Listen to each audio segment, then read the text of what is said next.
The Game Boy Advance SP. Yes. Goated. But the PSP was up there with the Game Boy. Oh, the PSP was in a tier of its own. I have mine. And it's You still have it? It's in perfect, found it in the garage. It's in perfect condition. I just need a charger. Where you live at again? You know, I thought we were better than this. Well, I don't know why you thought that. Did you hear my house plants?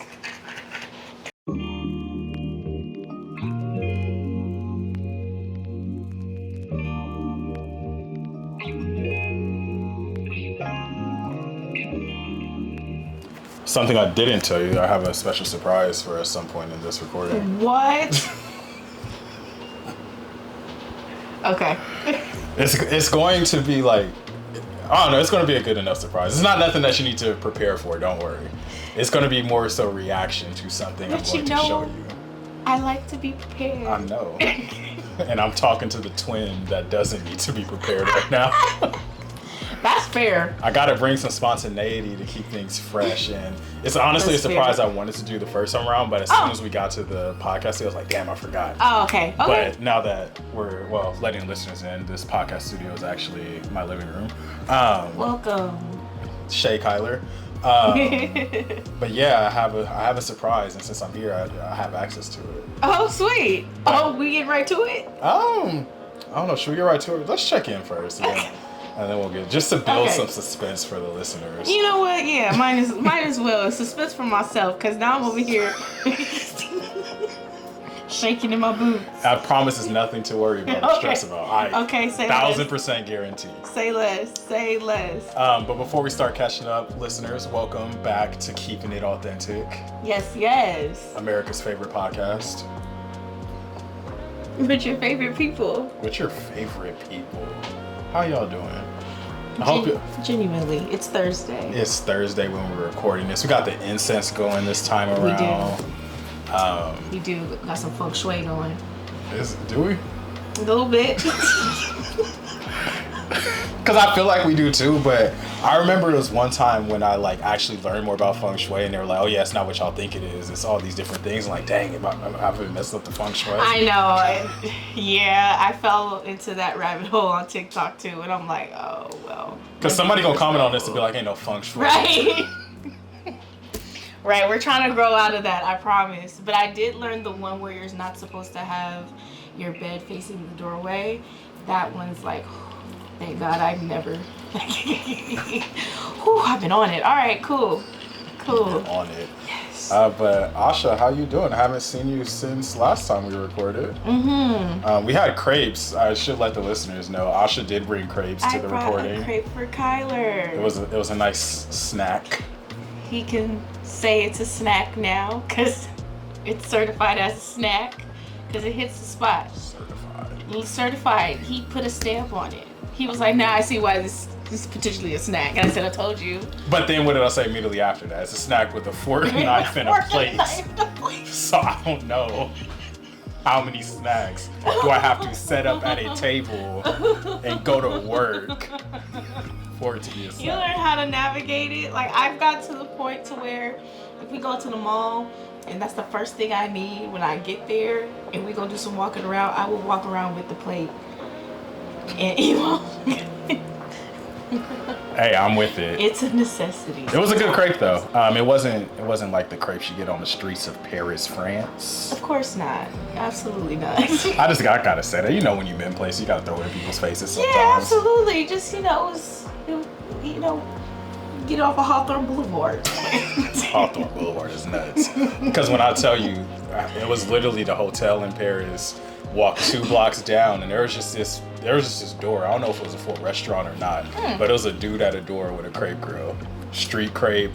He did the whole thing right there. Wow. It'd be like 2:00 in the morning in Paris, and it was delicious. delicious. I would love that. Oh my God. You see how she said she would love that? We got to take the podcast to Paris now. we do. We have to plan a trip. Keeping It Authentic live in Paris would be dope. Yeah, absolutely. And y'all would see me freak out because I don't know what's going on in a country that I've never been before. I freak out. Y'all should have saw me in Mexico when things started to go wrong. I was like, oh okay. Wait, what went wrong in Mexico? Like there are a number of things that went wrong in Mexico. We get to the airport. First of all, our flight gets canceled. We had a red eye because the whole itinerary was to potentially get into Cancun and drive down to Riviera Maya by like 1 p.m. So we were supposed to catch a red eye flight. And it was a connecting flight. It was from LA to Mexico City and then Mexico City to Cancun. We get there. Everybody in line for this flight is starting to get mad. And I'm just looking around like, what's going on? So then somebody in the line was like, yeah, they're talking about the flight is canceled and they're trying to get us flights. And we looking at each other. And the homegirl go on her phone goes like, well, I didn't receive a notice. And I'm like, oh shit.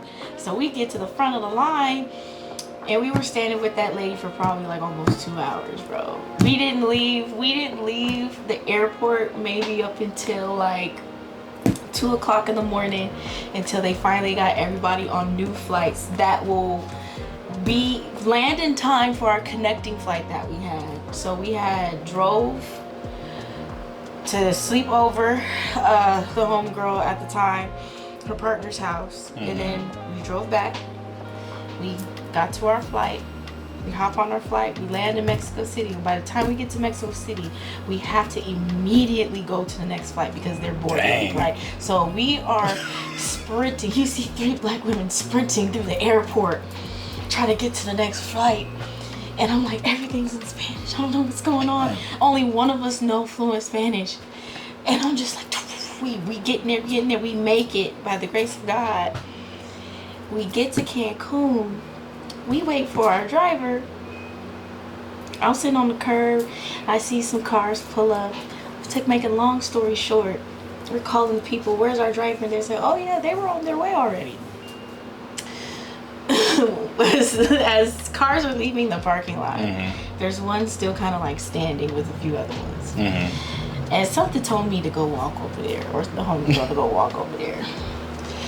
And she was like, this is our driver. So he was sitting there. The whole time? The whole time. So we get there, we get in the car, we're driving to our inclusive resort. He's on his phone while driving, like texting and driving. I'm like, oh wow, I do not feel safe. And I said, forget y'all and your lives. No, seriously, like I am not in the country that like I've never been here before. So if something happens to me, I'm about to freak out. So all I'd say is we finally get to our hotel, we get our room. It's not the room we paid for. We paid for 2 beds, there's one. It's like, okay, whatever. Then not only that, water's leaking in the room. It's like, cool, whatever. We go, we press. This is not our room. This is not the third. Okay, try again tomorrow. We'll try again tomorrow. But then they want us to leave our bags with them at the front desk while they want to give us a new room. And I'm like, no, we don't trust you. Right. So y'all messed up the first time. I'm not leaving my we stuff had with planned y'all. excursions. We only got to one. We did like the Tulum tour. We had like a romantic dinner we scheduled. We had outfits coordinated for that dinner. We were wearing all white for that dinner. Coming to find out, the driver that was coming to pick us up, there was an accident on the way because I guess the roads are kind of like one way, so on each side. So they got into an accident on the way, or there was an accident to where he couldn't get to us, but they never called us about anything. No updates. They don't care about y'all. Clearly don't. So, you know, but anytime something went wrong, it was like the homework girls was going up, and it was just like, oh my god. It was just like, it wasn't bad. Like they were getting things handled, but like you just see me on the side like, they're gonna handle it. They're gonna handle it. They're gonna handle it. And it's all inclusive. Like I'm sipping on mimosas all day, so we're in the lobby and they going up, and it's kind of like the 2 parents mad, and then their child is on the side. Like, Mom, I'm hungry. This is nice. What time is dinner again? Damn. But we still had a good time. We still had a really good time. It was so pretty out there. I want to go back. The weather was perfect. Well, maybe you had a good time, but geez, like the steps you got to get to have a good time. It was a lot. We went through a lot. All that to say, it was bad. It was bad. So I'm glad I didn't freak out. But hopefully Paris. There's some wood right here. I'm gonna knock on this wood right here for you. Thanks. Yeah, because I don't feel like I've had the travel experience from hell yet, so I'm looking forward to keeping that clean record. Yeah, I feel like after that trip, everything else domestically has been going fine. Domestically? Yeah, domestically for sure. Like I'm going to Houston next month, and I'll be going by myself. Oh shit. So. Solo trip? Solo trip, yeah. I booked everything by myself like a big girl. Usually the homegirl does it. Cause she a traveler, so like. So she got you. She know what to do. But is this your first solo trip or no? Nah, my first solo trip was like Vegas, but it's right next door. True. I flew there by myself and I drove there by myself twice. So I was like, all right. So now it's like, okay, let's go a little further. We're gonna go to Texas. Why not? Why not? Why not? The homegirl, she's about to have baby girl number 2. That's very exciting. So that's essentially why I'm going out there. Love to hear it. Yeah. I remember, so I've traveled by myself for work a few times, but when I went to Amsterdam, I was there by myself for the first day and a half. I remember when you went to Amsterdam, because I was looking at your story like, these are not American scenes. I feel like a lot of people felt that way because I did just kind of pop up in Amsterdam. Yeah, you did. It was like... And I was at a film festival. Yeah. Had on my own tuxedo and whatnot. I was like, oh, he's living life. But that first day and a half, I was like, ooh, I don't know nobody on this continent. That's a little scary. That's wild. That's scary. Because I landed there and I'm like, oh yeah, it's just me. Mm-hmm. And it's Amsterdam, so I ain't like it's a lot of black people either. So I'm just like, let's do it. You got heart, bro. You got heart, because I get homesick. Grandma. I had to pull up my big boy pants. Like, I literally landed, got to the hotel, and I'm like, dang, like, I kind of need some food, and I'm in a whole other country, continent. So I walked to this food hall, and I was like, dang, I'm just walking these streets of Amsterdam by myself.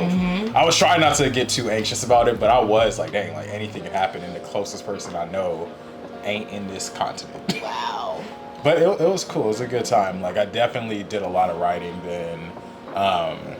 Because I was just like, I just really was doing my own thing. I'm in this new continent, new country I've never been to. I was like, I can have a whole persona and I could be a whole superhero. Nobody would know. Yeah, you can have like a whole storyline and people would be like, really? Yeah, just lying to them too. And just telling people about the thing that you just came up with.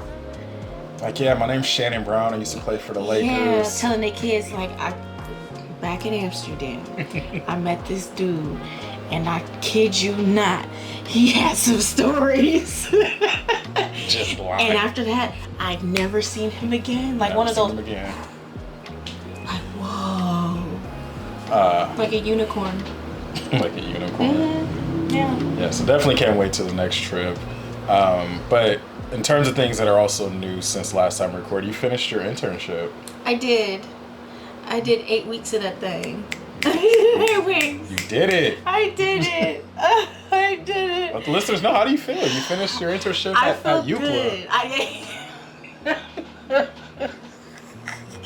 I did. I went to UCLA for an internship. UCLA. And it was overall a great experience.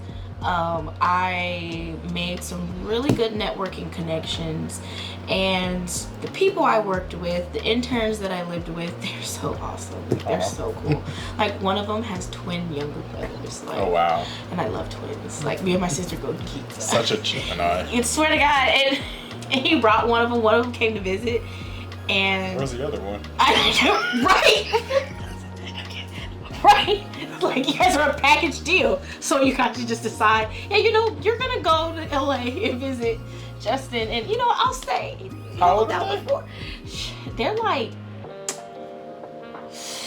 Ballpark.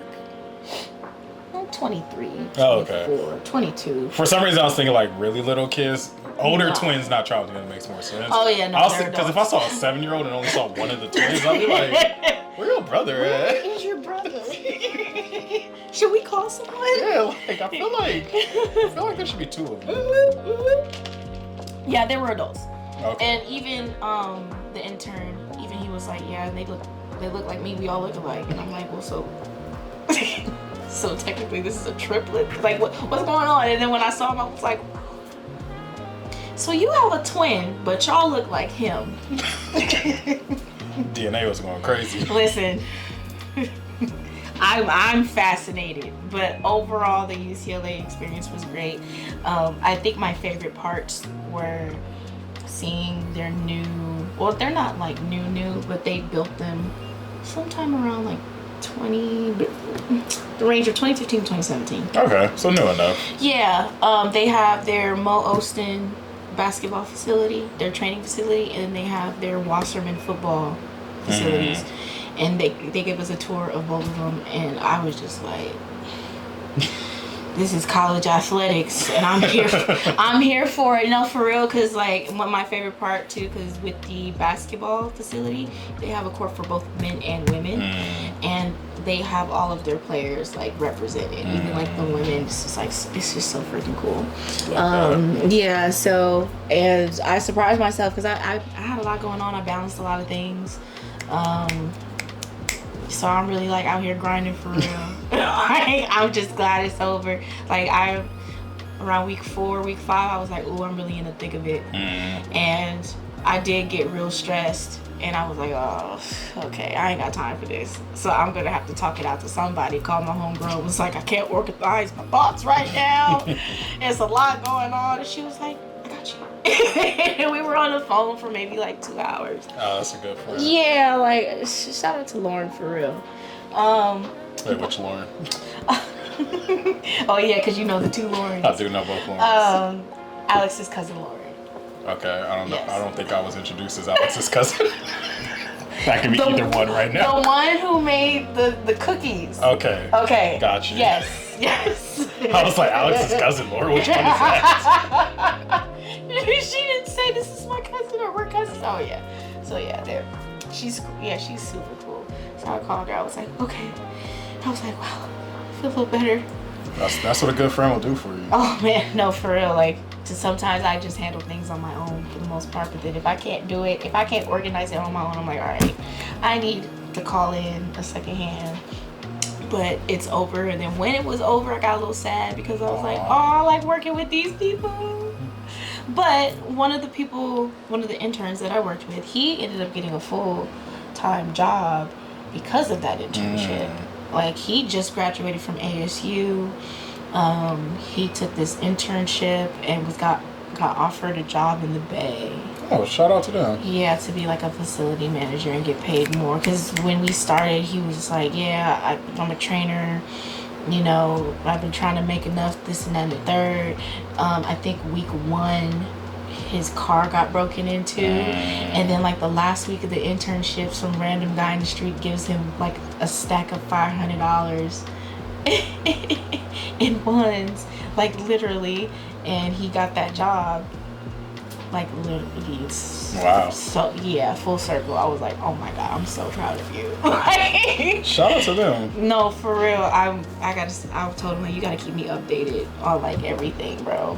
For real. And speaking of jobs, as some of y'all, I think I said this last episode, but on the way to recording episode 1, I got that call that I got offered a job, and then did the negotiation process. They agreed to the salary I said, and I'm about to start the new chapter. They agreed.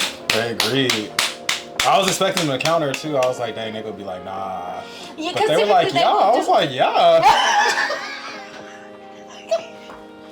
They said, sure. He said, I was like, sure, I should have asked for more. I was just being nice. I was like, actually, can I take that offer back? Wait, can we redo this? Yeah, like that's crazy. I was like, I'm sorry, that was a typo. I meant to say. What I meant to say, question mark, was, can I push it up a little bit? Is it too late? Is it too late? Yeah, like, they're probably not going to get too excited. But not like after almost, actually, let's say the 15th. Yes. So I started working full-time at UCSD August 14th, 2017. That's crazy. So 7 years as a full-time staff member and a day now, and my time at UCSD is finally coming to an end. That's crazy. Starting the next chapter, about to move out to the Pomona area, and being an adult. Mm-hmm. It's kind of crazy. Mm-hmm. Mm-hmm. Mm-hmm. Taking that step, and before you know it, you're going to be getting to the gate to get to the front gate, because it takes 30 minutes to get to Kyla's front door because there's traffic. And that's a callback. Because you had a reservation to come at 6 p.m. for a movie night he planned. Right. And ain't no trailers. The movie starting at 6. And if y'all not there, I'm not leaving the movie to open the door because I have to get up. I have to go find what door you're at. I'm not pausing the movie. Right? This is an experience. We have the custom popcorn buckets with the K4 on them and everything. Why would I interrupt my movie experience? Because you're late. Right. I had on my movie robe. Slippers. You know what I might do? I might streamcast the movie to the TV right next to the front door. So if you miss it, you can stay out there and watch. But we not coming to get you.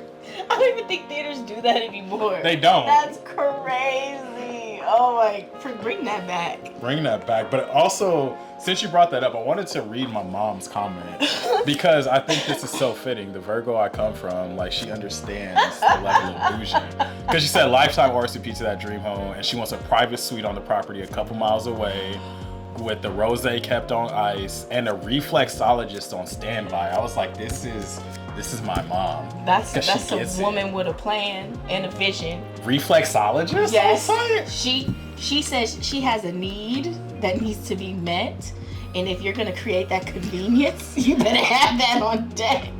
So that membership, yes. I'm with it. I'm with it too. I am so with it. I'm with it. I'm gonna start making my list. Now you open up the new Google Doc.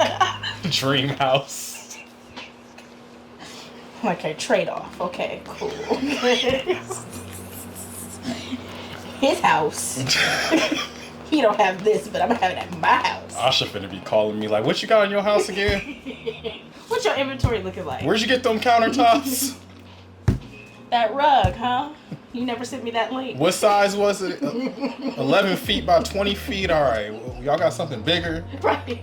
Get the bigger one. On the phone. That's crazy. I can see myself doing that. Oh Absolutely. my gosh. Everything has to also be color coordinated. Oh yeah. Mm-hmm. I'm assuming blue's in there. Yeah, for one of my rooms, but not everything. Not everything. Not everything. I do like a lot of beiges. Okay. Beige, neutral colors, earthy. I like a lot of earthy stuff. This is why you need multiple rooms though, so you can have like the different tones and different vibes in each room. Oh, absolutely, absolutely. It's not gonna be anything loud, like the 70s. Shade to the 70s. Did y'all hear that? Ain't gonna be nothing loud like the 70s. She says 70s like they bringing the property value down. Our dads are gonna look like, so what's wrong with that? Like, listen, I don't want to go nowhere. In my bathroom, yellow, bright yellow. You know what I mean, but I'm just saying. I know exactly what you mean, but you're saying it on record. Yeah, I'm saying it because it's just so you know that's not gonna be at my house. Oh. And nothing all white. Yeah, definitely. I don't want nothing all white. All See, white my is issue is dangerous. I like really dark colors. I know I can't have a dark ass house because that's not the vibe that everyone likes, but I'm for sure going to have some type of dark ass because midnight blue is my favorite color. Okay. I love black, so there's going to be a lot of dark accents around my house. I could definitely sure. see you having like a study or a library, and it's gonna give like dark Victorian or something like that. You're gonna have bookshelves, with the ladder. literally with the rollers on it. You just see you glide over. Oh, this book, glide over to this side. Like, damn, A all the way through Z. Because why not? Like, that's a lot of reading. Not that's a lot of reading. Like, wow, you have all the time in the world. That's beautiful. It's beautiful. Build the library. I hope Mike got that. At the library. Have to sneak this in on our future homes. The library for library. Shelf for shelf. Shoot. Library for library, shelf for shelf. Yeah. Wow.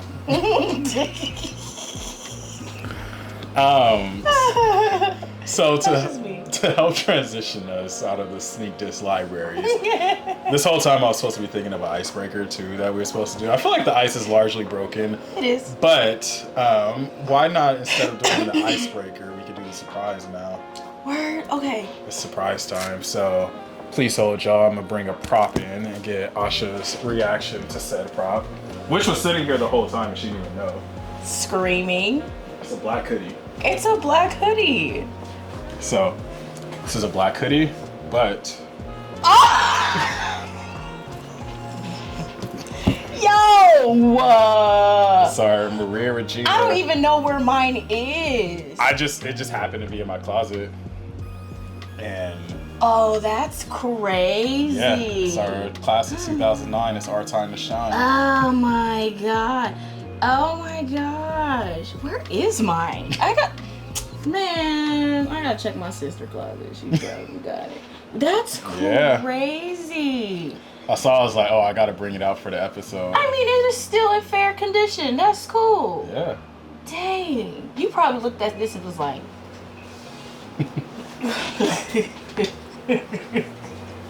that's nuts. How many of us are? It's a lot. It was a lot of us. Was it really that much of it? Yeah, because they split our class in like 2 groups. Yeah, it was a solid group. Mrs. Leno had to put her name on there though. She did. She did. She did. Of course she did. But yeah, I just had to bring this out for the memories. They got some misspellings in there. Who named misspelled? I don't know who that is. Who? You right. Right. Like Yeah. okay. If y'all want some Maria Regina, who's Darson? I don't know who that is. That's you right there. I remember they had a couple. Right in the middle, because I'm the favorite. Ah! Top of the class. Gotta earn it. I know there were like some duplicates in there Yeah. too. Like there were people in there a couple of times. Yeah, we ain't gonna spend all podcast looking at this Yeah, video. no. But I just thought that would be cool to bring out. Oh my god. That's crazy. I still got my little cap and gown. I don't know if I still have the cap. I might still have it. I still got it. I just remember when I graduated from Maria Regina, 2 things. One of these I said on the banquet hall before when I interviewed Aaron Monte. But as I was walking, because I had to walk through like the church to go up to like the stage and whatnot, Mrs. Plord was like, "You're gonna be the next Aaron Monte." Oh. I was like, "Oh," but like, why can't I just be me? Why can't I just be an individual? But also, I think my dad or somebody, it might have been my mom. I think it was my mom. She made me a money lay. It could have been my dad. One of y'all made me a money lay. I thought I was rich as hell. I think it might have been like $25 to $50 on it. Yeah, because it's usually all 1s or 2s, right? Sounds about right. But I liked it. I liked it for sure. Yeah, I think I had money lays and I broke them down real quick. Oh yeah. As soon as I was in the car, I was like, all right, let's. 1, 2, 3. Gotta make Cool. sure. This one's from grandma. This one's from. So you're trying to. How many? Okay, I have 4 total. 1, 2, 3. Making sure you good. Like it's about to be a good summer. Gotta make sure. I still keep my like yearbooks and stuff. I think I have yearbooks. Oh, yeah, I have those too. 1 through 8th. I'm pretty sure. I don't know where the Maria Regina ones are. I know where the Bishop ones are. Oh yeah, I have mine. I have my Sarah ones.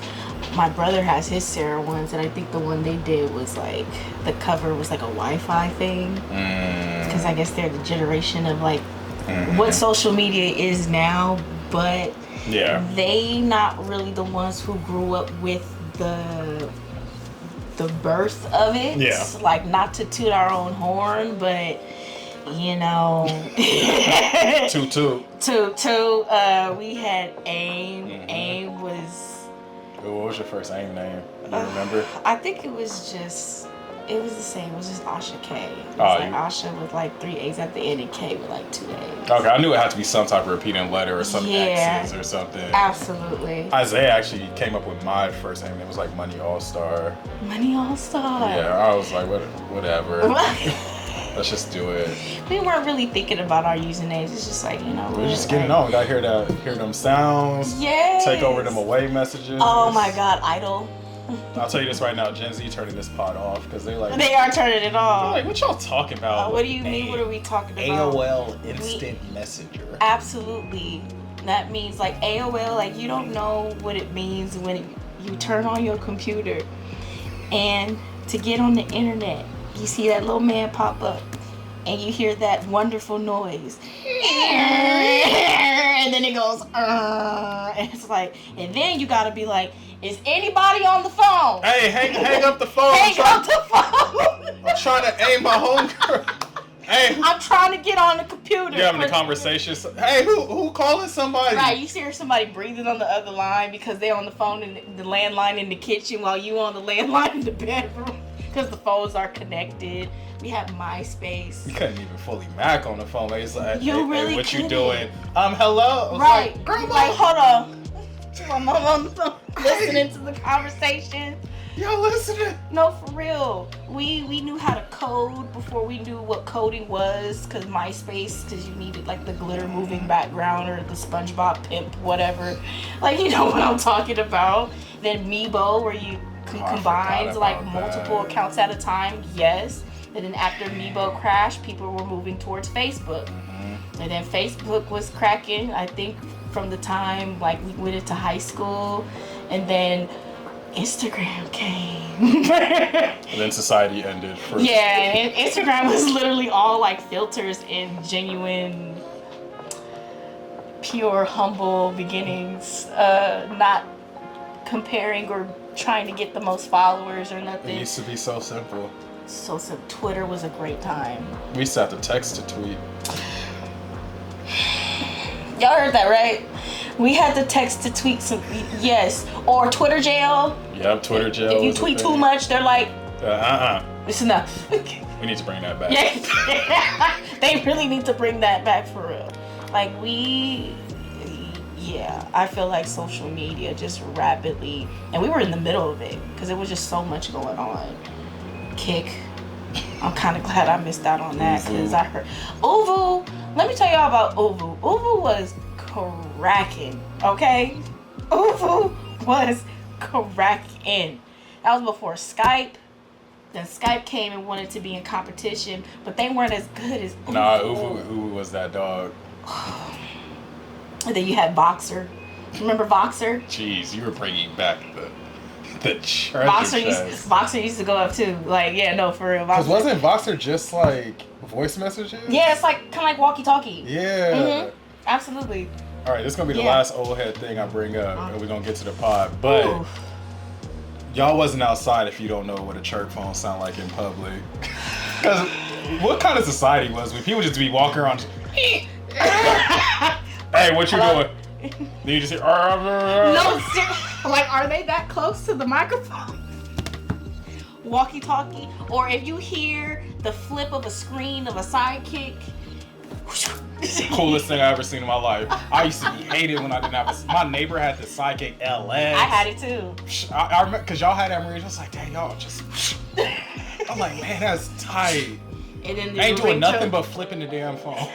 And the trackball falling the trackball, down. yeah, no, seriously, that's probably the first things that will stop working is the trackball. And once mine stopped working, I was so hurt, bro, because you gotta spend the money to like get it fixed, and it's usually not worth it when you get it fixed. And we were like 10, so.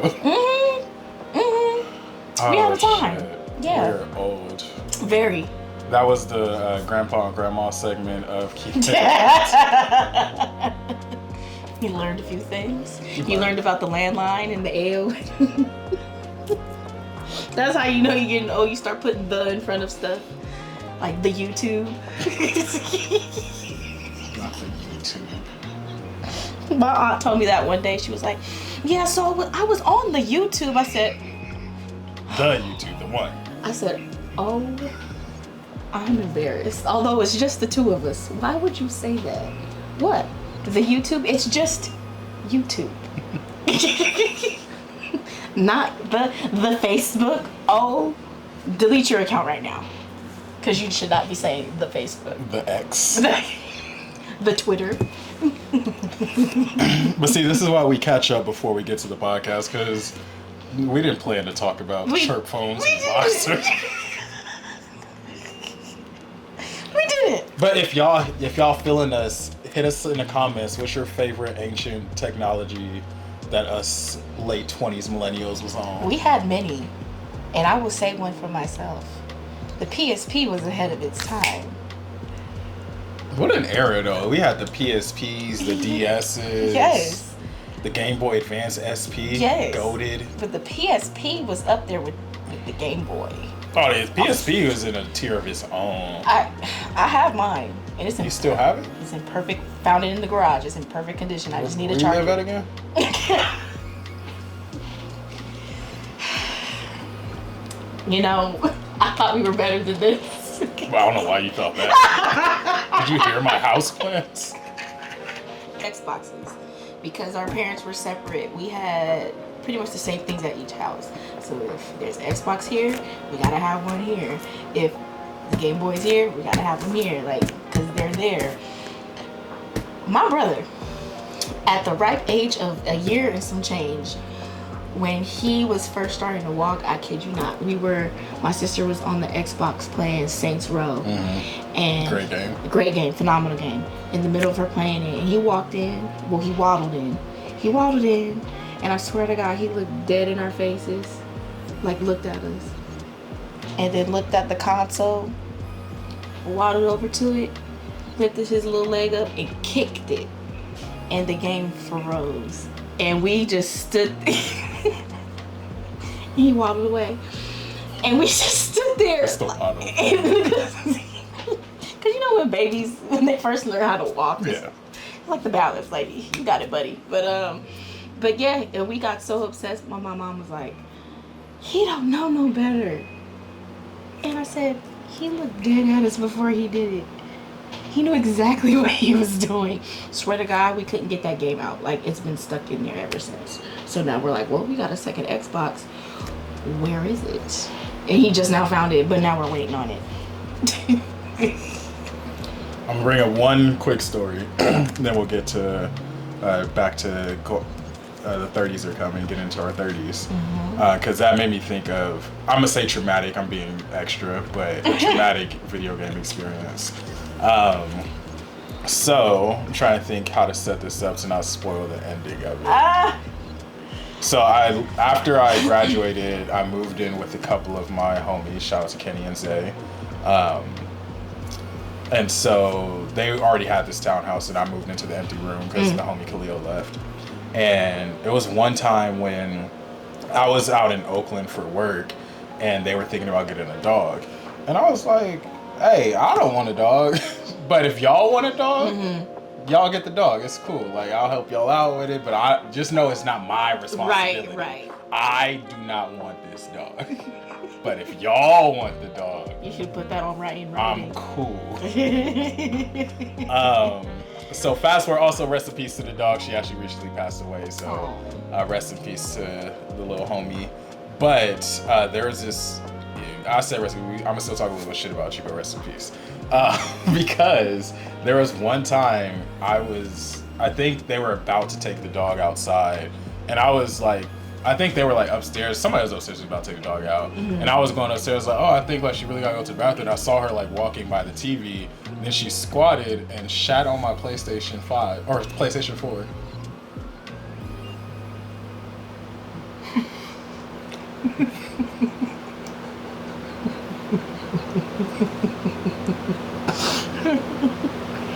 Okay, what happened? Did they do anything? I'm not laughing because... No, I'm letting the silence speak right now. They cleaned it up and everything was fine. Luckily, like, there was no damage or anything. Yes, but the audacity of this dog. Because when I saw it, I was like, oh damn! Like I was like, oh, like right over the PlayStation. I'm like, you motherfucker. Right on top of it. That's crazy. Nowhere else. Nowhere else. Right on it. Right on it. And I didn't know how to react. Cause what can you do? I don't know, but nothing was about to be. Was the dog a puppy at the time? No. Oh. Yeah, that's crazy. I would have been like, come get your dog. I think hey. Come get your dog. I don't know if I just said, hey, y'all dog shit on my PlayStation. I'm gonna let y'all figure it out, because if I figure it out, it's gonna be different. I would have been like, I need to go for a walk, get some air, because I don't know how to deal with this right now. Especially when you emphasize, it's not my dog. So, I shouldn't have to deal with this right now. Rest in peace, Sage, but you know you have me fucked up. Poor thing. Asha, we talked about kicking games, shitting on games, yes. Boxer, Uvu. Mm-hmm. We kept it real authentic so far. We did. We had some good experiences with technology. Some good, some bad. Yeah.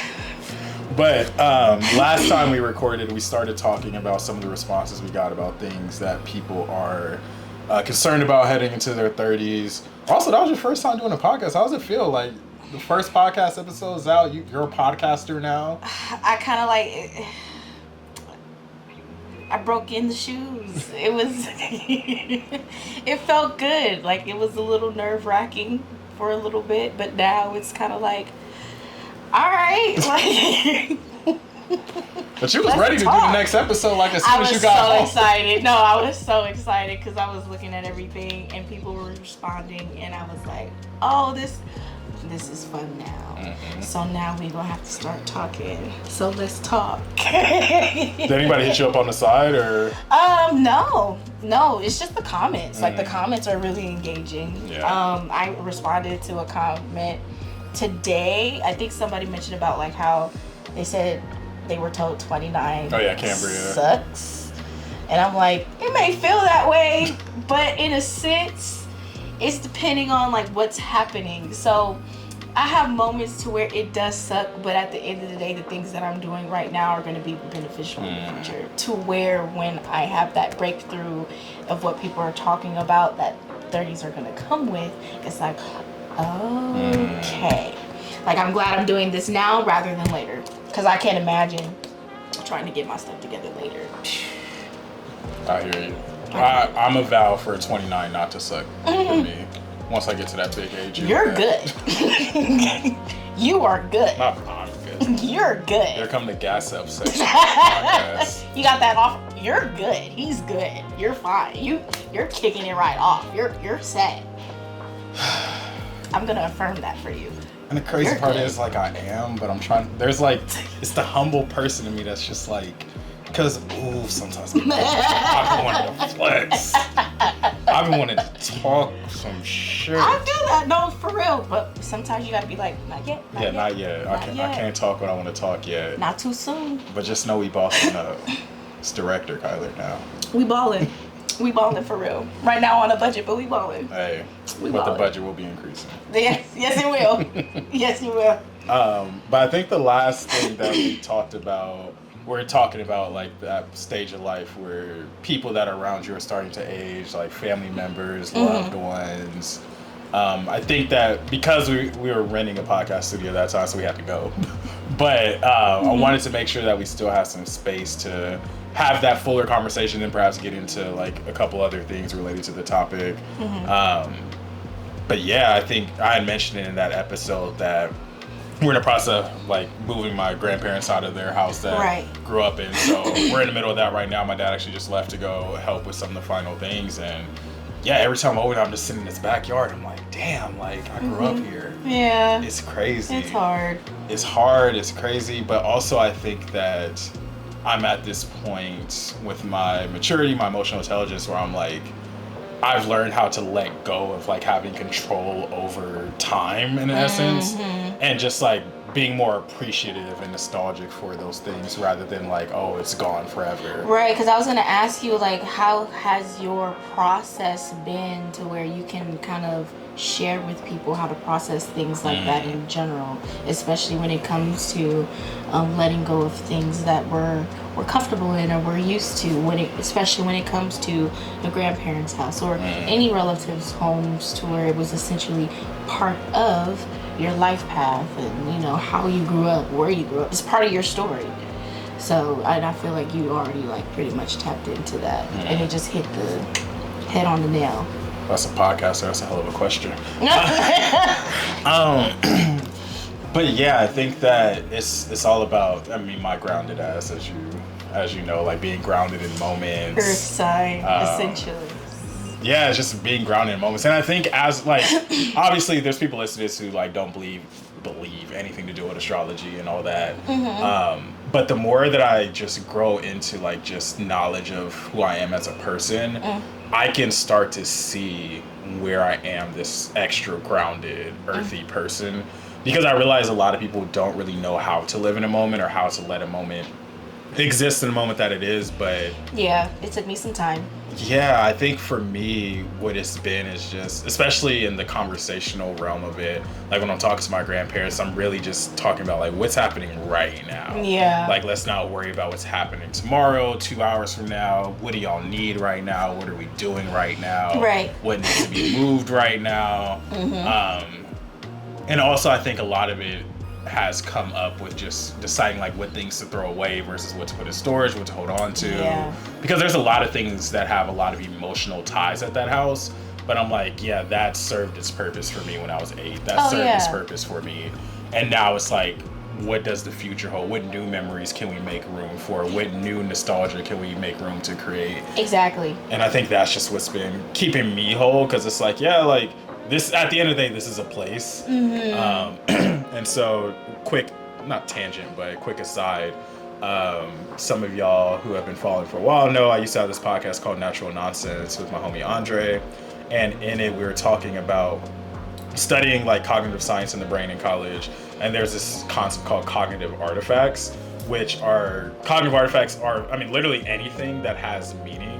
So when you think of relics, when you think of souvenirs, tokens, things that exist as the thing they are, but also have additional sentimental meaning to it. Exactly. That tell stories, that tell information, that tell time. Yeah. Because like, although this is an incense holder, it's also an incense holder I got at a specific store.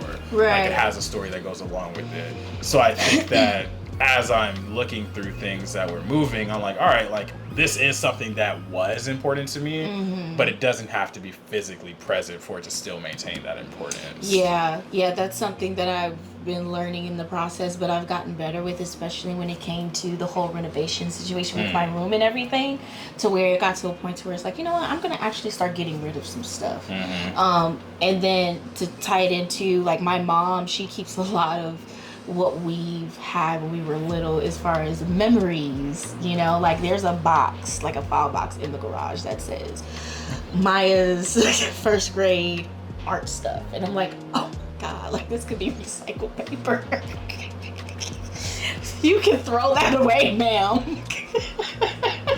Like, oh my gosh, she still has, like for Mother's Day, my brother made like a paper made hat. That's what they did for all the moms, and it's still sitting in there, and it's made out of paper, so it's like, you know, it don't even look like a hat no more. It's like what, Asha? Like it's not even a hat no more. It's just sitting there, like throw me away. But my mom is like, it's memories. He made this for me. I'm like, but you got the pictures, right? Like you have it in the photo album, like you can go back to it, and that's one of the things that we were gonna do too, is print out physical pictures like we used to for albums. But all that to say was like, going through the process of getting rid of things that I had when I was younger that I know for a fact are not gonna serve me right now. You know, it actually felt good because it creates that space reducing that clutter. And like you said, it's just creating room for more blessings or better things along the way. So a lot of things I had in there was like, oh yeah, I do remember this. And in that moment, I can just, appreciate having it. And then it's like, well, I don't need it anymore. Trying to toss it away for something better. Yeah, so I completely get it. So our garage looks a little bit more spacious now. My brother, he's gotten better with it, especially when it comes to his shoes. He's a big shoe head. So when shoes that he's got when he was little used to be like Jordans that will release probably once every 4 years or whatever. But then now he's gotten at the age to where it's like, these are gonna come out again. And plus he's growing. So it had to get down to a point to where we asked him, like, so what are you gonna do with all this stuff anyway? And he's like, I don't know, memories. And like, is it worth it? It was like, just throw it away. And now he's like, get a new one. So I completely understand that, for real. Yeah, I think the tough part about it is there's also that like part of my brain that's thinking like sustainability and like obviously we were only individuals. We can only do so much to save the planet. Oh, absolutely. But there's certain stuff where like, it would be real nice if we didn't just like throw this in the landfill. Yeah, like let's consider how we're throwing these things away. Like, does this plastic really need to go with this something? Or this combusted battery that's been sitting here for I don't know how long, do we need to toss it here? Hey, real quick. Clean out y'all junk drawers. Them AA batteries y'all had since 2012. Let it go. Yeah, let it go. Because you don't want to end up getting a surprise and you wonder why, what is this stuff? Like, that's what happened to my sidekick. The battery combusted. Not the sidekick coming back. Now that we mentioned it earlier, the sidekick LX. Like, I looked at it one time and I couldn't open the back because the back could slide open. And I'm like, why can't I get this open? I had to take tweezers to like pry it open, and the battery was combusted. And I was like, oh, I didn't know that would do that. That's a mess. Now I can't be nostalgic because it has a combusted battery. Oh well. But they're on Amazon though. I can get a new one. Nostalgia definitely has its place, but I think it goes back to the space thing, because even when I moved from San Diego to LA, I was in a place that for the prior like 1.5, 2 years I was living by myself. But before that I was living with my ex, and so there was certain stuff that she still had there from when she moved out, like little stuff in the closet and shit. And it's like, as I'm moving out and throwing things away, I was like, I would love to like just, this is so important, or this has such significance, but what does this do for me today? Like, is it okay to throw this away? And I think that's a conversation we have to have with ourselves sometimes, is like, why do we want to keep this? Is it the actual nostalgia of it? Is it a false memory that you have with it? Because I think a lot of times when things are nostalgic, we remember them a lot more fondly than they actually are. And so there was a lot of that where I'm like, ooh, like, there were pictures of us. I'm like, dang, like, do I want to throw this picture away? Because it's like, when are you ever going to see that picture again? Or are you going to copy it and like electronically to save it? Put it in a safe place, but that also takes a little bit extra work though. Takes a little bit extra work, and it's like, what do I need this picture for? Yeah, that's true. That's when you get the good old paper shredder, if they still make those. Yeah, they definitely. I bought one. Okay, say less. Just cause like, I don't know, I feel like I'm an old head at heart. You need a shredder. Because I'm always had that thing, like, what if somebody trying to steal my identity out the trash can? Like, come on. I gotta shred up all this junk mail. Yeah. No, seriously. I still have like the staple and the staple remover. You need that. I can't tell you the last time I stapled something. We still got a stapler on deck at the crib. You never know. Paper clips. We got a 3-hole puncher somewhere. We do too. We do too. We definitely do, because you never know. You need an extra binder? We got 1 inch and 3 in the garage, because you never know what class. My brother's taking an honors geometry class. Okay, honors geo? He loves math. He loves math. So he's good at math, so he likes it. So anytime school start, you know that bin in the garage with all the school supplies, We're gonna go up in there, save some money at Target because we already got it. You need a book? I may have it. What is it? Never mind. I don't have it. Sustainability. But yeah, I mean, but I will say those things come in handy because you never know when you have a time to where, let's say you at the crib, but they stapled 2 of the same pages at the same time, but you still want to be clean about it. But it's like, dang, I don't have a staple remover. Tear this shit apart. The fuck? The hose is like this big. Did y'all hear that vague ass story? Let's say you chilling at the crib and you got 2 pieces of paper. But what if you don't want to rip? Like, you know, you want to keep it clean. Like, I don't know. Then you unbend the little staple thing. I'm trapped in a time. I didn't mean to rain on your staple remover.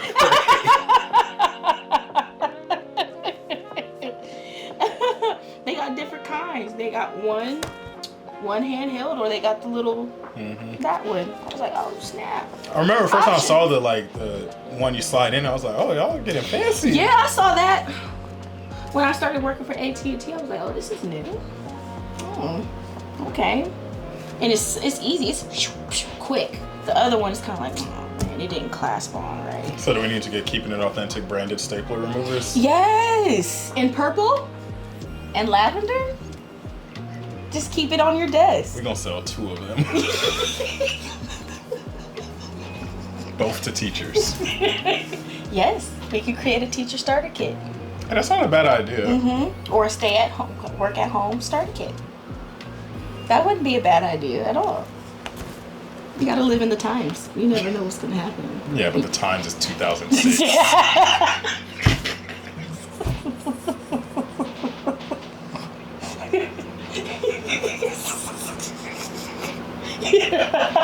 You never know when you will need a manila envelope.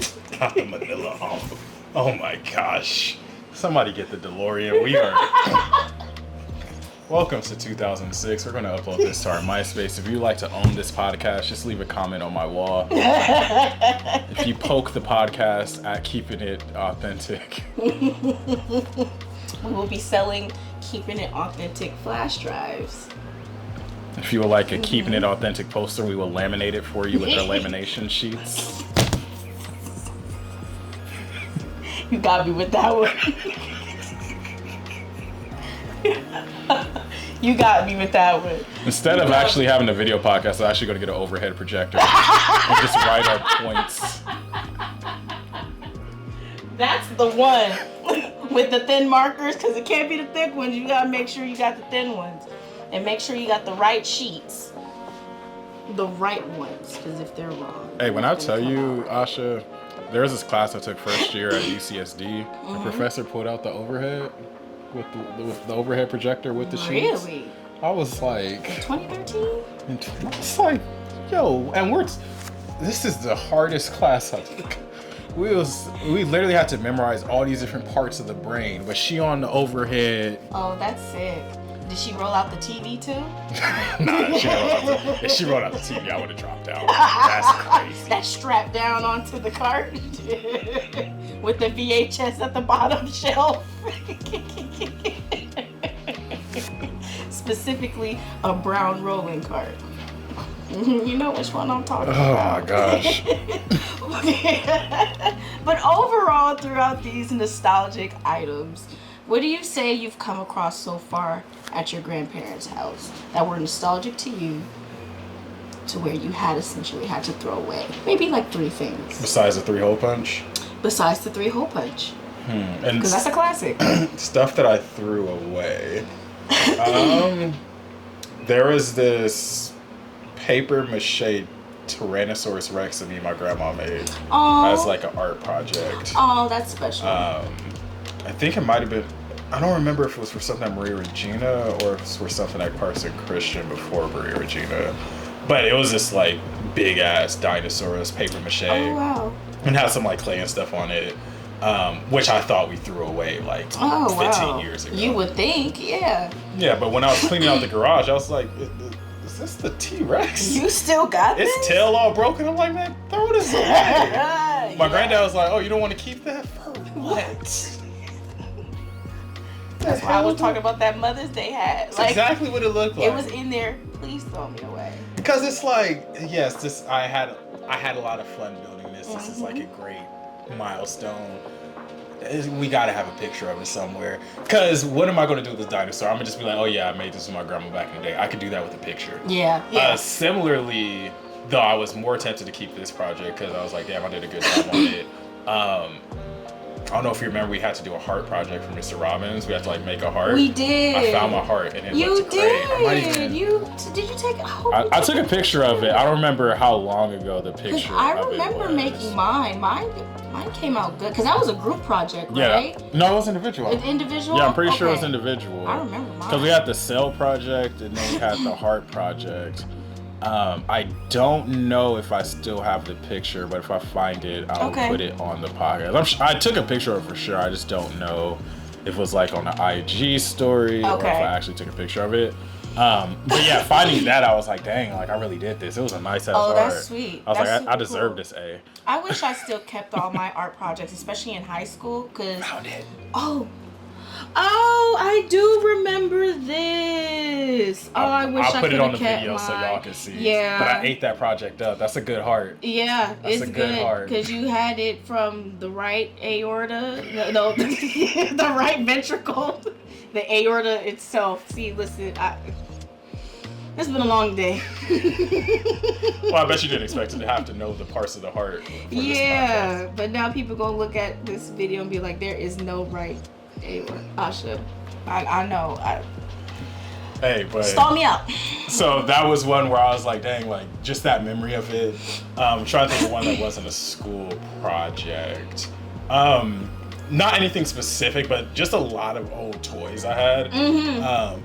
I tried to not use the term spoiled kid, but I had my blessings, I had my privileges growing up, so I had a lot of like toys. Like if I wanted a toy and it was reasonable, my parents or grandparents had it, they would get it for me. They'll get it for me too. So I had a lot of those that were just stuck in the garage, and I was like, yeah, like this is cool. Like I still have the memories of, oh yeah, like I remember really wanting this.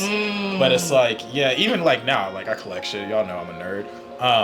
But I'm like, yeah, these aren't even kept in the best condition, so I don't need to keep this. Right. And one specific one, actually two specific ones I'll mention because I think in the spirit of what we do with some of these things, what warmed my heart.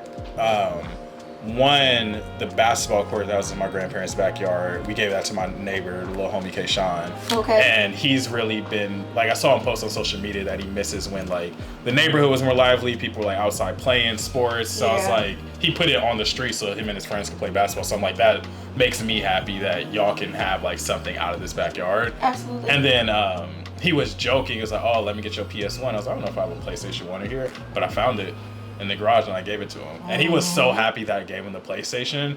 And I think those are the types of things, as we're at this phase of life where it's like, we know what it means for like little things like that for certain people. Like if your parents weren't able to give you the games that you want, if you don't have all the things you want, for someone to give it to you and it means the world to you, it made me happier that he really appreciated that gift than if I were to try to sell it on eBay for 20 bucks. Absolutely. Because even my brother still has stuff that it was given to him. Like there was like a scooter that the person I was dating at the time gave him, and he was like, oh my god, like I freaking love this scooter. He was on this scooter. And you know, I don't even think we got rid of it, but I mean it's still there. But every time he sees it, he's like, oh wow, like I enjoyed this scooter. And you know, it made him happy, and as long as it made him happy, shoot, I'm happy, you feel me? But then it's gonna get to a point where he gets older and it's like,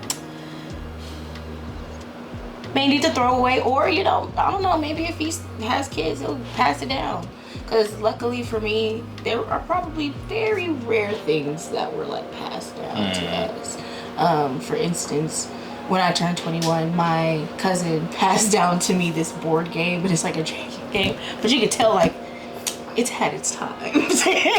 But I cherish that. It has sentimental value because I was like, oh snap, like that was my walk into the next phase of yeah, like, those types of things are dope. Yeah, those things are really cool. But essentially, I also received I wouldn't say it's like a throwover, but it's some type of like, not a moo per se, but it's decked out like a moo. You don't know what a moo is? Am I supposed to know what a moo is? Yo? A moo is kind of like those big oversized gowns that women wear to sleep at night to be comfortable. Look at what a moo is. But it's very like... I'm not the only one that don't know what a moo is. But it's something that moo dress, because I'm about to say, if I don't put stuff there, it's going to be a bunch of cows. No, not at all. But it's something that my grandmother had. Yeah, but it's not that. It looks like it's a very authentically made piece that she probably got from one of those African stores. But she had it. And it was given to me by my aunt. And essentially when she was going through her stuff after she passed, I had went over there and I was like, "Oh, this is really pretty." She was like, "You can have it." And I was like, I definitely would love to have this because that's something of my grandmother that, you know, I will have with me all the time. So it's in my closet, still sitting in the plastic. I haven't taken it out. And it's really thick too. And it's got some weight to it. Okay. So I don't whip it out just any time. You don't whip out the moo? No, right? I gotta get a hair wrap to coordinate it with that one of these days when I do wear it. But yeah, it's just sitting in my closet because it's something from her that she had, and essentially I'm glad she didn't give it away. It was passed down to me. So depending on what I use it for, you know, I can create that memory and attach that sentimental connection with, you know, that piece of garment. And then when I have kids, if I have a daughter, then maybe I'll give it to her. Maybe it can be something that can be passed down, especially other than, you know, because people usually pass down jewelry as well. Yeah. And so we've had necklaces passed down to us. I think my grandmother has kept like her mother's like rings and bracelets and necklaces, and it's really interesting. Those are special. Those are very special because like to see the jewelry that she's had and for it to still be in good condition for so long, it is very, very nice pieces. Those are the things that I really cherish a lot. Can I throw a quick shameless plug? Yes. So when you mentioned the moo and like just the sentimental clothing, friend of the podcast, former guest of Banquet Hall, Sabrina, she has this company called Beana Bears. And so what she does is she makes memory bears, where she takes articles of clothing from people who have passed on or just have sentimental value, and she'll create bears out of them. Aww. And so I bought a couple bears from her, but it's just always amazing. Like I'll make sure to put her IG on the video, but it's just so cool whenever she posts a story of a new bear she's making, because it'll be like a family whose granddad just passed away and these clothes have sentimental value, and now the family has these teddy bears that carry on that sentimental value. Cool. That is so cool. I feel like when people come up with creative ways of doing stuff like that, it's so fascinating to me, because even with the whole notion that we mentioned about get rid of old things, when we were going through the cleaning process, we are never getting rid of our stepdad's stuff. Like his stuff is untouched, because like that's something that we're like, in a sense, we kind of like we feel like he's still there, you know. But for the most part, you know, my brother has that stuff for the most part. But when it comes to maybe like one piece or something, you know, that would be cool. Or essentially we got him something that he doesn't know about, but we got something for him in remembrance of him that he can keep. So it's like not only he can have like the clothes and like the sporting stuff that he has, but you know, something he can, you know, wear for special occasions.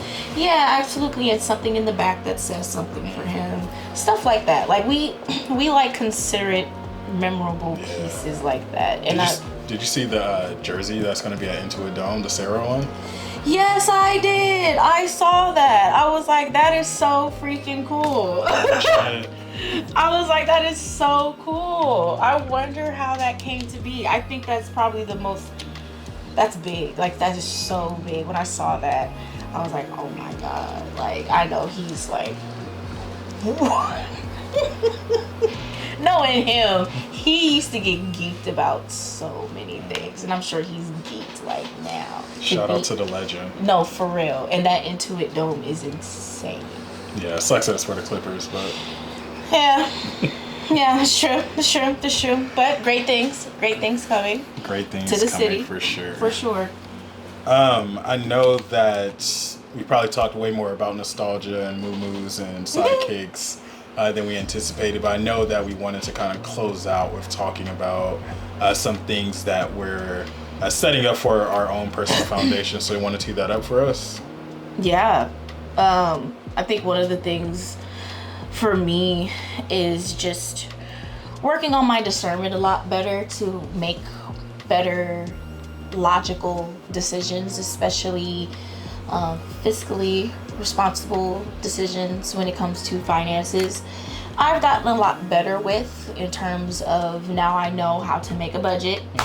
Now I know the differences between what I need and what I want.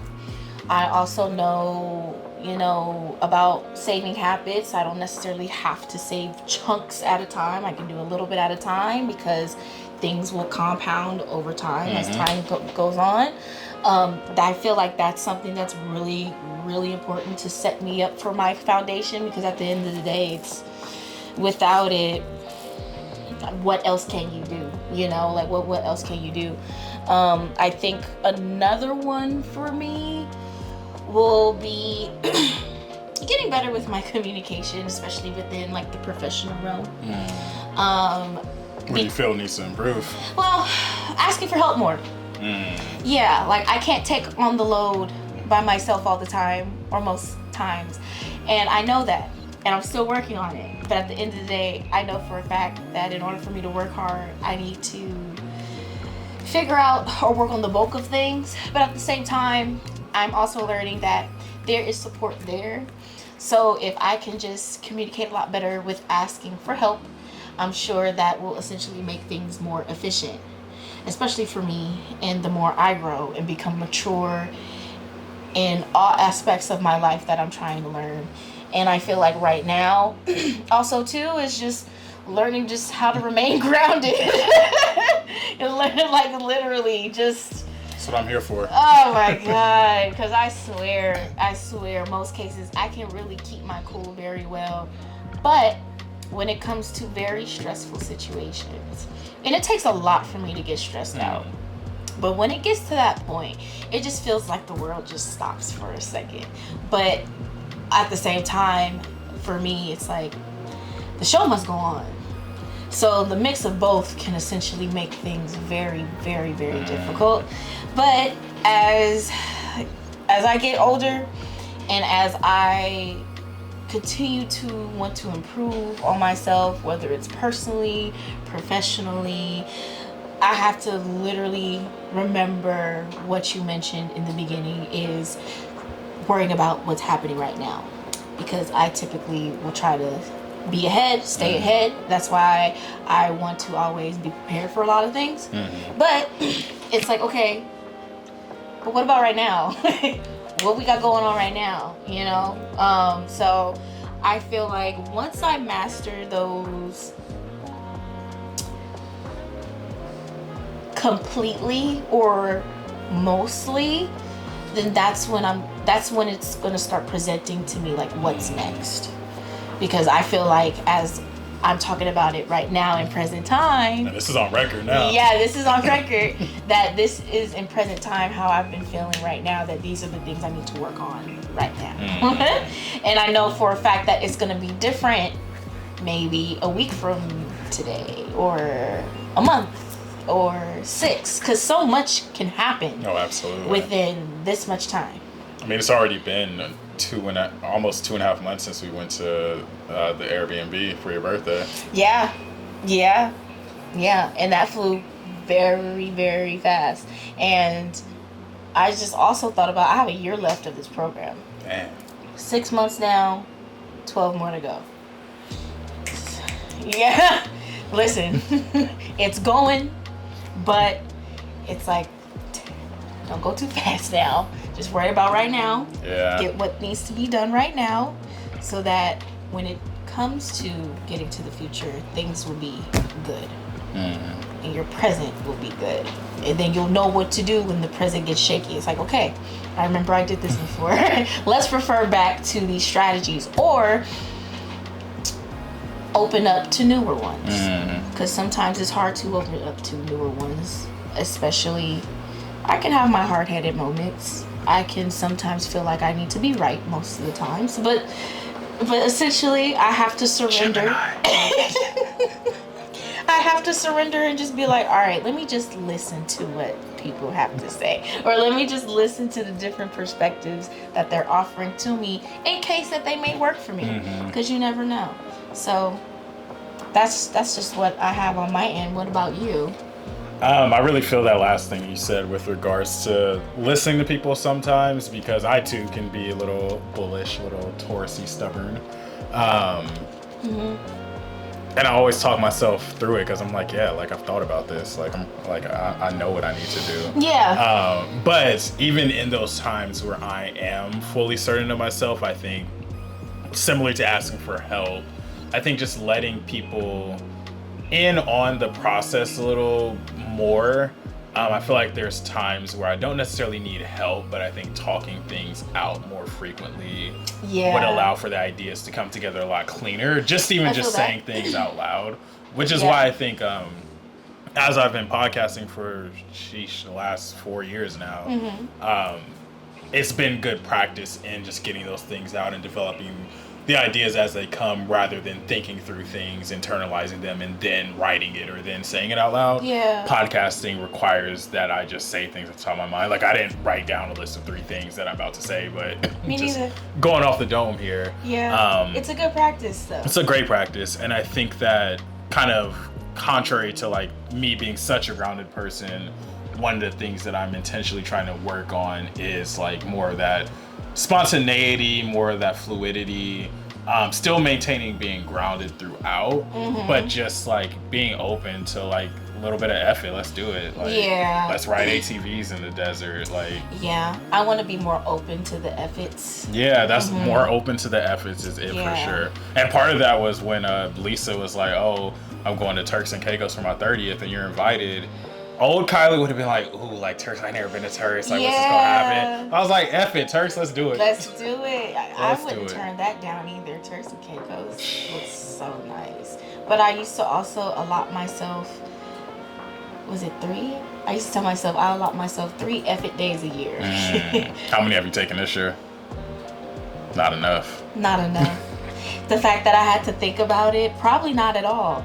Because I've been grinding since the year started, or since the past 4 years.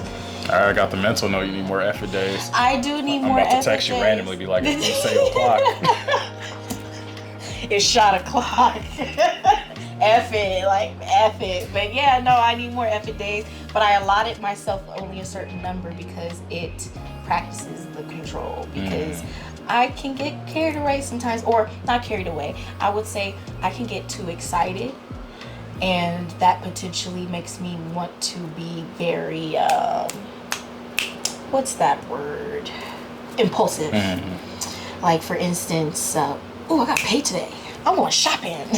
I'm treating myself to something new. That paycheck drop confidence is different. No, it's crazy. We going out, like, and now it's like,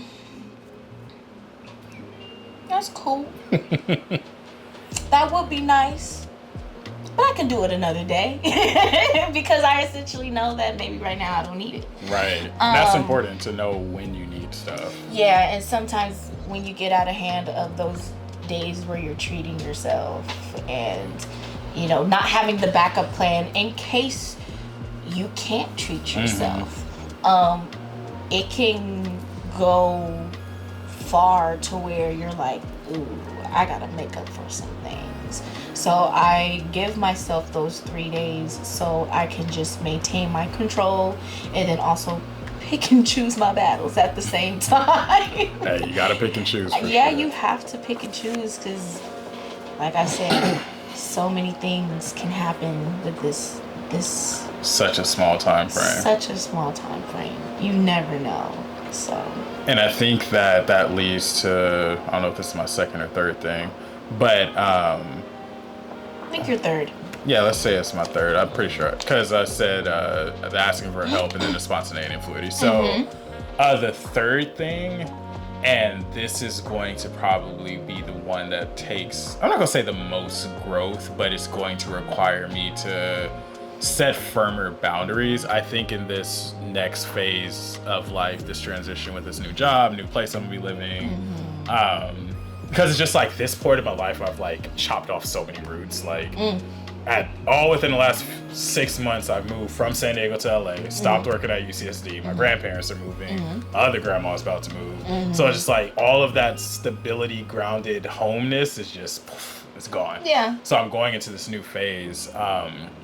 And I really want this next phase to be about setting that foundation for adult Kyler to be able to be successful. Yeah. And I think that part of that, I want to really like lean into myself more and place a lot more like firm restrictions on like, nah, like I'm not going to be hanging out with the same X amount of friends that I always hang out with. Like I want to spend more time writing or more time just at my house working on things for me. Yeah. Getting into those routines and just limiting how much I'm proactively reaching out to people, because I'm definitely that friend who will check on all of my friends. Okay. Even friends that like, not that we're not friends, but friends that is like, they not tripping if I don't check on them. They're not expecting me to check on them. Right. But it's a point of pride for me to check on people. And I think that this next phase, I want to just trust those friendships I've built to where even if we only talk like once every now and then, like we're still going to have a good friendship. Absolutely. But I want to reinvest that energy into everything I want to do and be very, very self-serving, not selfish, but self-serving. Oh yeah, and I feel like with the friendships that you do have, there's gonna be understanding. Yeah, absolutely. Yeah, so essentially if not those, F them. Yeah, no, for real, like if there's genuine understanding on like both ends. Yeah. Like for instance, it's hard grinding as much as I am and not being able to spend as much time as I used to with my friends and you know some of my family, but at the end of the day, like they understand that I'm doing this for me. I'm doing what I need to do for me and to become stable. And in order for me to continue to go out and create new memories and experience new things or go to events and concerts and all that type of stuff, I have to be stable. I have to do what I have to do, because I would hate to be the friend to where I'm just not doing anything at all and I'm sitting on my butt all day and it's like I want to go out with y'all all the time, but I'm not doing anything for myself. I'm not putting any money in my pocket. I'm not serving a purpose. Essentially, that's going to start creating weight for your people to where they're going to just be like, kind of weighing us down. You know, like, I don't want to be that. So, you know, it's like one of those things to where it is a challenge with that transition, and you may have moments in which, like, you're gonna be down a little bit, but at the same time, people understand. The people that you're around and you have these genuine connections with, there's understanding. And like you said, if they don't get it or they take it to where it's offensive in a sense, or they get in their head about it and they don't choose to have a conversation with you about it, then that's an ego thing that they have to deal with. Because at the end of the day, like, me doing what I need to do shouldn't offend you at all. And that's my thing with my friends. Like, whenever I'm texting a friend and they're like, oh, sorry I didn't text back, or sorry it's been so long, I'm like, nah, don't apologize. I'm so happy that you're living your life to the point where you're not just waiting by this phone to text back. Like, I want my friends to be living their best life. Like, yeah, absolutely. Want them to be excelling in schools. Like, I got friends that are in dental school, med school. Like, nah, do you. Yeah, exactly. We'll be here. Yeah, because I told my homegirls, like, I don't trip. If you guys want to go and go somewhere and I'm not coming with y'all, don't worry about it, because maybe there's a reason why I can't come. You know, so and typically it's either like, you know, I ain't got it right now or I have to work or I'm too tired. You know, in most cases it's too tired a lot. Yeah, and they know I will take a nap. I will take that nap. But anyways, but no, like I told him, like, I won't trip on feeling like I'm excluded because you guys are not purposely excluding me. It's just that I can't make it. And when it got to the point to where I didn't like saying that most of the time when it comes to spending that time together, it was like, oh, I gotta really do something about this. Like, I'm really getting sick and tired of telling them, like, guys, I can't make it. I can't see you guys. Because I be missing my friends. You know what I'm saying? So, and it's hard to tell them, like, I can't do it today. So, you know, I'm trying to get better with creating the time. You know, when I can. Yeah. When I can. So, for instance, the fair, I'm going to the fair this Sunday. And although I will have to attend the fair late, I still want to be able to make it. And I still want to be able to spend that time. It wasn't planned according to just reflecting my internship. I expected to get out a lot earlier, but now that I'm getting out a lot later, you know, I communicated with them and let them know, hey, there's an update. I may get there a little. So that's another thing too. I'm working on communicating a lot better with, you know, my family and friends, just so there can be just a really good level of understanding. So it's like, but you know, update. I'm gonna be there, but I'll be a little later. So I'll see you guys a little later, because I would hate to just be like, I can't go at all. Are you gonna get the triple cheeseburger with the Krispy Kreme donut bun? I ate that once. You did? And I never ate it again. What was it like? How long ago was this? This had to be 2 weeks ago. No, not even. Let me see. I had that burger. That had to be. My sister was a freshman in high school. So 2013, when she was going to homecoming. Or did she go to homecoming her freshman year or sophomore? It had to either be freshman year or sophomore year of her high school. A decade ago, you're probably still digesting that. Yo! Because when you mentioned it, I was like, why can I low-key still kind of taste what I remember exactly what that tasted like. Fair food takes off time out of our It lives. takes a long time. They got deep fried butter at the fair. What? You didn't notice? They got deep fried butter. They freeze a stick of butter. There's going to be so many people in the waiting room of a doctor's office after that. If I eat deep fried butter, I'm dying right there. On the spot. Cause what? Like, who goes home? What if we deep fried this? Butter? Yes. That's the most American thing. That's a lot. That's not. Do not, guys. Deep fried brother. See, I can't even eat. I'm having a stroke thinking about it. Deep fried butter is not a good source of any type of food for you to digest, because of the fact that it's butter and it's deep fried. Two of those combinations are already not good. Like, you know what will make this butter better? We put in some oil. And fry it. it. And put it in a dipping sauce. Put it on a stick. Stick of butter on a stick. That's what the people need. That's insane. Yeah. That's not cool. Out of all the fair, because like I love to be a glutton at a fair. I love to try the shit. You have to. There's and deep fried butter's on this side. Along with the deep fried frog legs. Nah, frog legs on this side of the line. Oh, you've had it. I haven't had it. My brother's had it though. Oh. But okay. They can't be in the same side of the line as the butter. That's crazy. You think frog legs belong on the same side as deep fried butter? I ain't no frog legs. I'm not. But at least it's frog legs. It's an animal. Yeah, you're right. But butter. Deep fried butter. Come on.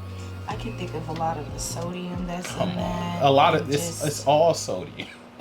It's cholesterol. Yeah, high. They should serve that with medicine. The dipping sauce should be medication. You get a prescription on the side.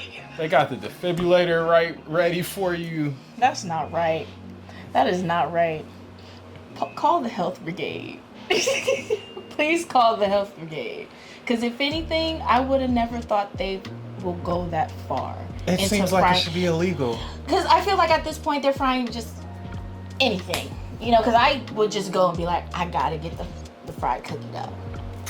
Fried cookie dough is smacking. It's sometimes they put too much chocolate in it. That's also a heart attack, but it's delicious. It's delicious. what is it? Cookie dough. Yeah, it's on this. It's on this side. It's on that side.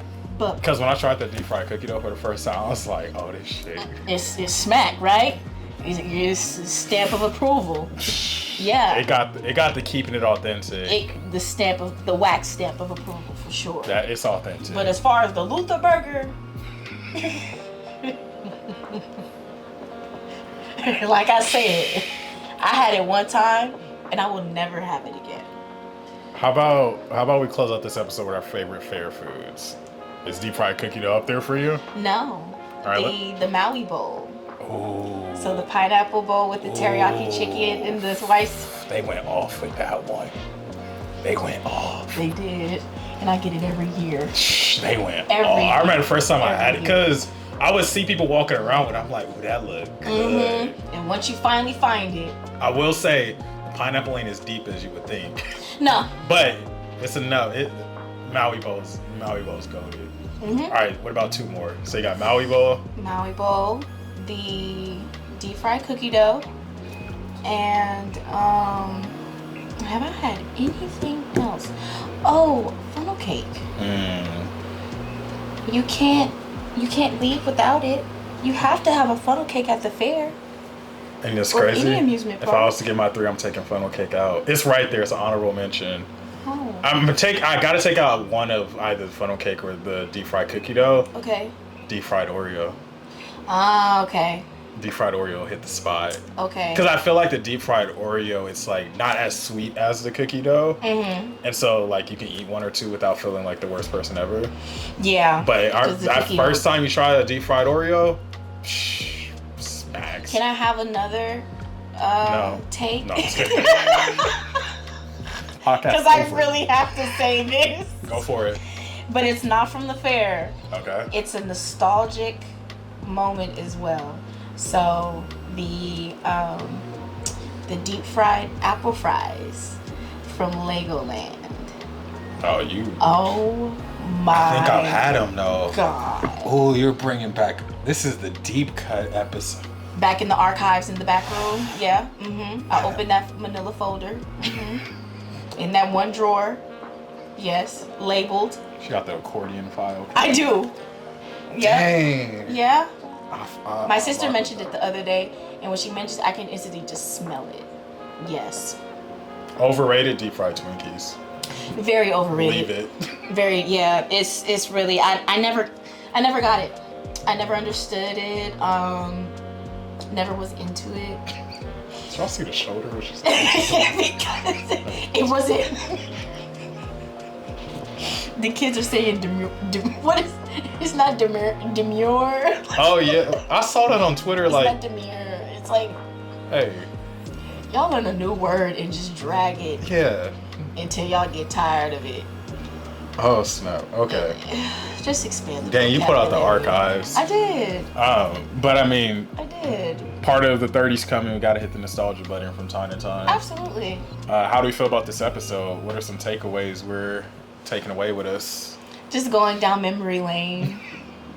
You know, just going down memory lane and just reminiscing about things that we genuinely enjoyed growing up and the experiences of an era of social media and technology that we were in the middle of witnessing in real time.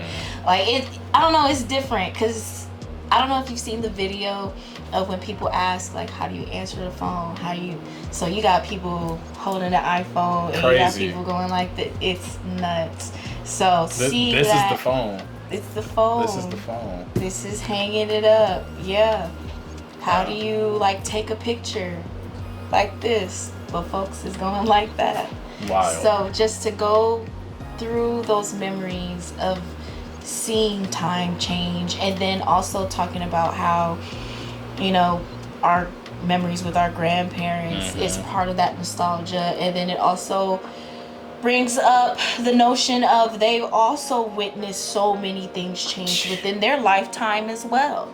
And I can imagine the things that they've witnessed. Girl, when I sit and think like, dang, my granddad was alive in 1950. Yes. The fuck? Like, you don't have to go talk I can't about imagine it, but I what can't they imagine. experienced. Yo, I'm grateful that I have elders still sharp enough to still share memories. Like when I mentioned my great grandfather the last episode that he reached 100, he shared memories with my dad before my parents got divorced. Like my dad still remembers memories and stories that my great grandfather told him about his experience in World War II and living in Louisiana and moving out here to the West Side and, you know, raising the kids, and one of them goes pro, and like it's so many things. And then asking my parents, like, where were you at when the riots broke out? Oh shit, I was in college. And going through that, and then was like, oh well, your cousin was born that day, and we were all like, it's just so interesting to where you just be like, dang, life just really be rolling. And imagine what they gonna say about us when they be like, you was alive when Trump was president? Yes. I can't wait for the COVID talk to come up, because I'm about to milk it.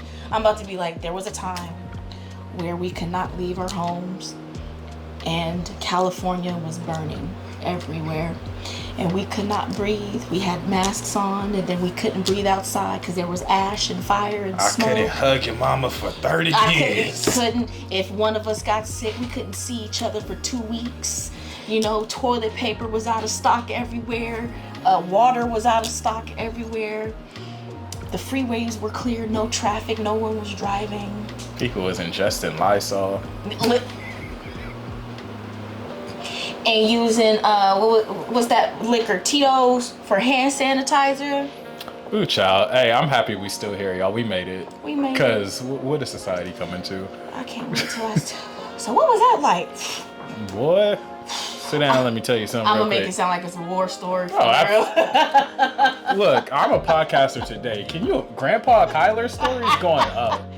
Gather around children. It's going to be a podcast style too. Absolutely. They're not going to still be doing podcasts. I'm going to have a podcast with my kids. They're like, Granddad, we don't want to listen to this. Live. Listen, y'all going to sit down. I know y'all attention span. Y'all only watch 2-second videos now. Back in my day. Yep, we don't have the lockbox. Put your electronics up in Put your electronics in there. Put your hologram in there. And you give them an old piece of technology you grow up with and be now like, you're going to learn how to use this. This is an iPhone 14. Woo! And you're going to watch Keeping It Authentic Podcast episode 2.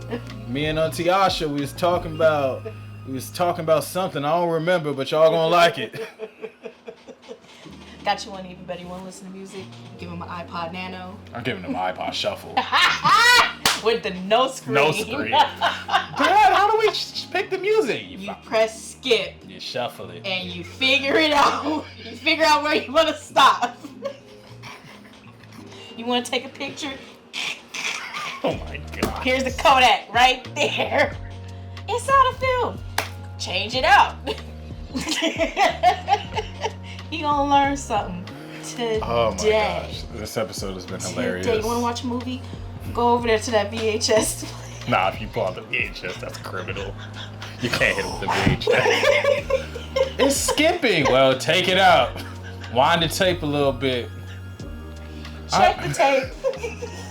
See if you got fingerprints on it. If you got fingerprints on it. We really like that movie. Can we watch it again? We gotta rewind it first. Rewind it so you don't have to wait 5 minutes. Oh my gosh, we're crazy. I'm gonna say my takeaway real quick so we can close out. I would say that things matter. I think that's my biggest takeaway. Like, at any point in time, whether it's stuff that you need to throw away, whether it's stuff you want to hold on to, so that sentimental value. But things do matter, and the things that we're nostalgic for a reason. And I challenge listeners to really ground yourself, practicing being grounded, and anchor yourself in the joy of why these things bring you nostalgia. Because as we were talking, I was thinking about this one time I got brunch with a few of my friends. I think it was like my going away thing from San Diego.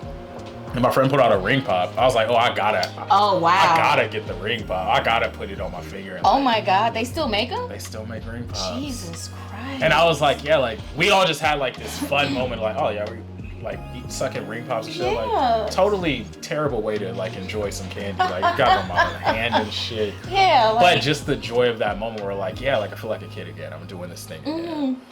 So, we talked about a lot of nostalgic things. Make sure y'all comment something y'all are nostalgic for. Maybe you got some old technology we didn't mention. Yeah.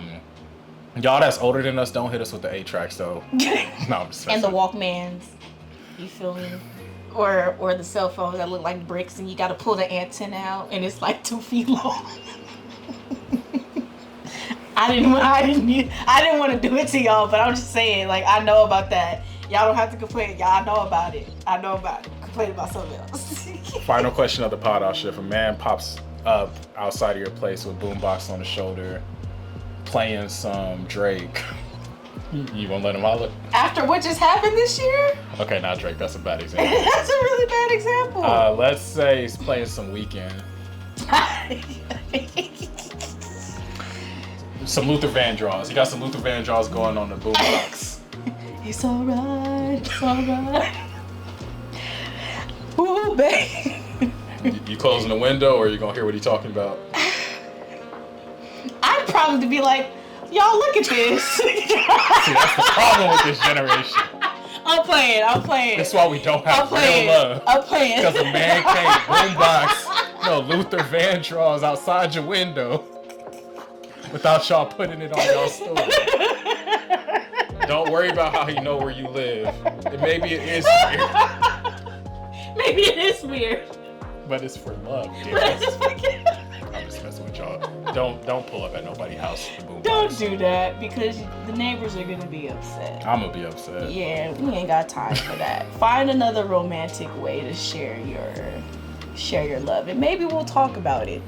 Are we gonna hit him with the romance pod on? I'm down. I'm really down because I feel like some people feel like some things are romantic, but they're really just very concerning. Like, you don't have to know everywhere I go, so you're stalking me, but you think it's romantic because you saw me at the store, you saw me here. I know, we for sure doing that episode. Yeah. Because sneak peek for that episode, dude's got the game messed up. Yeah, because I feel like maybe essentially they don't know what romance is. They don't know what romance is. But even if they don't know what romance is, they ain't got no game. They ain't got no communication skills. Because look, I have a lot of platonic women friends, and the stuff they complain to me about y'all dudes, that's where I'm going to leave it there. And I have some platonic guy friends, and some of the things that they tell me about what women do is very wow. Oh, y'all heard that, Brad. We all need some work. We all really need some work for real. And I essentially just feel like when it comes to that, anything romance or love, I just feel like create what makes sense for you and that person. Authentically, whatever you guys see. Yeah, authentically what you feel like, or the things that you feel are romantic for that person, or you want to share with that person. That's what that is. It doesn't necessarily have to be like from video. Y'all know what women like? They like this. Maybe we don't like all of it. Maybe there's some of us that don't like some of the stuff that they talk about. We got y'all next time. Yes. If you're interested, hit us in the DMs, or, submit your topics via IG stories or in the comments or whatever. We're very engaging. We're very much open to any topics that we want to talk about. Even if you want to hop on the line and you want to talk about it with us on camera, maybe we can do something like that. But as always, at the table, we're going to keep it authentic. It's a professional here. I don't even got to say nothing. Make sure y'all follow the pod, though, at keepinit.authentic. This is a podcast that's part of Banquet Hall Pod. Had a lot of laughs this episode. Brought y'all a longer episode, too, so make sure y'all share it with a friend. Give it that 5-star rating, and go get you a stapler remover and a moo-moo. And a 3-hole punch. Y'all know y'all got some binders. I'm stopping this recording.